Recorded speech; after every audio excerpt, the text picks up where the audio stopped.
Hi friends, ഇന്ന് 2024 July 4-ാം തീയതിയാണ്.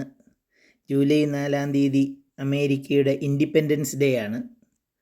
1976 July 4-നാണ് American കോളനികൾ ബ്രിട്ടീഷ് ഭരണത്തിൽ നിന്നും സ്വാതന്ത്ര്യം നേടിയത്.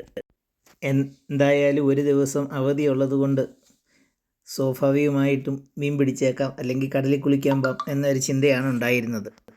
കുറച്ച് നേരം കായലിൻ്റെ സൈഡിൽ കൂടെയൊക്കെ പോയി ചൂണ്ടയിട്ടു. ഇപ്പോൾ ഈ ചെറിയ മീൻ വേണ്ടെന്ന് വെക്കുന്നുണ്ട്, വലിയ മീനിന് വേണ്ടി ചൂണ്ടയിടുന്നതുകൊണ്ടായിരിക്കും മീനൊന്നും കിട്ടുന്നില്ല. എന്തായാലും കുറേ നേരം ട്രൈ ചെയ്തു. അത് കഴിഞ്ഞേച്ച് പിന്നെ മടുത്ത് നിർത്തി. പിന്നെ എന്തായാലും എന്നാൽ കുളിക്കാൻ പോയേക്കാമെന്നായി. കുളിക്കാൻ സീഷോറിൽ കടൽ തീരത്ത് പോകാമെന്നൊക്കെ വിചാരിച്ച് ഞങ്ങൾ കടൽ തീരത്തേക്ക് പോകാൻ തുടങ്ങിയായിരുന്നു. അന്നേരത്തേക്കുമാണ് ഇതിൻ്റെ കായലിൻ്റെ സൈഡിലുള്ള ഒരു പാലം ഞങ്ങളുടെ ശ്രദ്ധയിൽപ്പെട്ടത്. ആ പാലം കൂടി ഒന്ന് നിങ്ങളെ എല്ലാവരെയും കാണിച്ചേക്കാം എന്ന് ഞാൻ വിചാരിക്കുകയാണ്. കാരണം ഇതൊരു സ്റ്റേറ്റ് ഹൈവേ ആണ് ഇതിൻ്റെ മുകളിൽ കൂടെ പോകുന്നത്. ആ പാലം റിന്യൂ ചെയ്തേക്കുന്നത്, പുതുക്കി പണിതേക്കുന്നത് എങ്ങനെയാണെന്ന് നിങ്ങൾക്ക് കാണിച്ചു തരാം. ഈ പാലം ആദ്യം പണിത കംപ്ലീറ്റ് തടികൾ ഉണ്ട്. അതിൻ്റെ മുകളിൽ മൊത്തം തടിപ്പാലമാണ്. ആ തടിപ്പാലത്തിൽ കോൺക്രീറ്റ് പില്ലർ കോൺക്രീറ്റ് കവർ ചെയ്തിട്ട് അത് ഉറപ്പിച്ചേക്കുക. പുതുക്കി പണിയാൻ വേണ്ടി അങ്ങനെയാണ് ഉറപ്പിച്ചത്. ആ പഴയതുള്ളത് പൊളിച്ച് കളയാതെ അങ്ങനെ അത് ഉറപ്പിച്ച് വെച്ചേക്കുവാണ് ചെയ്യുന്നത്. മൊത്തം തടിയാണ്. പക്ഷേ മുകളിൽ കൂടെ പോകുമ്പോൾ ഒരു ചെറിയ കൂലുക്കം പോലും ഇതിനൊന്നും ഒരു ഭാഗത്തും വരാറില്ല. നിങ്ങൾക്ക് കാണാം, അങ്ങോട്ടും ഇങ്ങോട്ടും തടികൾ തമ്മിൽ ആണിയിട്ട് ബന്ധിപ്പിച്ച് വെച്ചേക്കുന്നതാണ്. അത് കഴിഞ്ഞു. ഇന്ന് കടലിൽ പോയി കുളിക്കാമെന്ന് വിചാരിച്ചു. കടലിൽ ചെന്ന് കഴിഞ്ഞപ്പോഴത്തേനും നല്ല സണ്ണിയൊക്കെ ആയിരുന്നു, സൂര്യപ്രകാശമൊക്കെ ഉണ്ടായിരുന്നു. പക്ഷേ കടലിലെ വെള്ളത്തിന് ഭയങ്കര തണുപ്പ്. അതുകൊണ്ട് ആ പരിപാടിയും വേണ്ടെന്ന് വെച്ചു.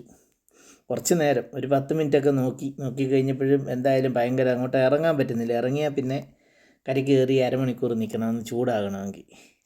അതുകൊണ്ട് അന്ന് ആ പരിപാടി ഉപേക്ഷിച്ചിട്ട് തിരിച്ചു വന്നിട്ട് ഞങ്ങളുടെ കായലിൽ മുങ്ങി കുളിക്കാമെന്ന് വെച്ചു. അത് കഴിഞ്ഞിട്ട് കായലിലെ പരിപാടിയാണ്. കായലിൻ്റെ തീരത്ത് വന്നപ്പോൾ ഇവിടെ ഭയങ്കര പരിപാടികൾ. ചുവപ്പും വെള്ളയും നീലയും ഒക്കെ ധരിച്ച് മൊത്തം അമേരിക്കക്കാരെന്നല്ല പറഞ്ഞത്, ഈ ഏരിയയിലുള്ള അമേരിക്കക്കാരൊക്കെ ഇവിടെ ആഘോഷിക്കാനായിട്ട് വന്നിട്ടുണ്ടായിരുന്നു. ഒത്തിരി പേരുണ്ടായിരുന്നു. പൊതുവെ ജൂലൈ 4 അമേരിക്കയിൽ ആഘോഷത്തിൻ്റെ ദിവസമാണ്. ആകാശത്ത് വർണ്ണങ്ങൾ വിരിയിച്ചും പരേഡുകളും മറ്റും സംഘടിപ്പിച്ചും അമേരിക്ക എല്ലാ വർഷവും ജൂലൈ 4 ആഘോഷിക്കാറുണ്ട്. കാരണം അന്നാണ് യുണൈറ്റഡ് സ്റ്റേറ്റ് സ്ഥാപിതമായ ദിവസം. ഇത്തവണ US സ്ഥാപിതമായിട്ട് 278 വർഷം പൂർത്തിയാകുകയാണ്. 1776 ജൂലൈ 4 കോണ്ടിനെൻ്റൽ കോൺഗ്രസ് സ്വാതന്ത്ര്യ പ്രഖ്യാപനം അംഗീകരിച്ചതു മുതൽ ഈ ദിവസം US-ൽ ഒരു പ്രധാന ഫെഡറൽ അവധി കൂടിയാണ്. 1976 ജൂലൈ 4 അമേരിക്കൻ കോളനികൾ ബ്രിട്ടീഷ് ഭരണത്തിൽ നിന്ന് സ്വാതന്ത്ര്യം നേടിയതിന് ശേഷം ഈ ദിവസത്തിൻ്റെ ഓർമ്മയ്ക്കായി എല്ലാ വർഷവും ജൂലൈ 4 പരേഡുകളും അതുപോലെ തന്നെ പടക്കങ്ങളും, കാർണിവലുകൾ, മേളകൾ, രാഷ്ട്രീയ പരിപാടികൾ, പ്രസംഗങ്ങൾ, അതുപോലെ തന്നെ ആഘോഷങ്ങൾ എന്നിവയെല്ലാമായി ഈ ദിവസം വളരെ പ്രധാനപ്പെട്ട ഒരു ദിവസമാണ്. അമേരിക്കൻ പതാകയുടെ നിറമായ ചുവപ്പും വെള്ളയും നീലയും കലർന്ന വസ്ത്രം ധരിച്ചാണ് മിക്ക അമേരിക്കക്കാരും, അതായത് പ്രത്യേകിച്ച് യങ് ജനറേഷൻ അന്നത്തെ ദിവസം പുറത്തിറങ്ങാറുള്ളത്. അമേരിക്കൻ കോളനികൾ 1776 ജൂലൈ 4 സ്വാതന്ത്ര്യം നേടിയെങ്കിലും 2 ദിവസം മുമ്പ് 1776 ജൂലൈ 2 ഈ പ്രക്രിയ ആരംഭിച്ചതാണ്.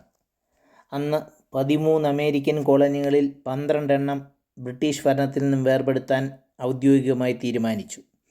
1801 ആദ്യമായി ജൂലൈ 4 വൈറ്റ് ഹൗസിൽ US സ്ഥാപിത ദിനവും ആഘോഷിച്ചു. പിന്നീട് ഇങ്ങോട്ട് എല്ലാ വർഷവും ഈ ദിവസം അമേരിക്കയിൽ പൊതു അവധി ദിവസവും ആഘോഷത്തിൻ്റെ ദിവസവുമാണ്.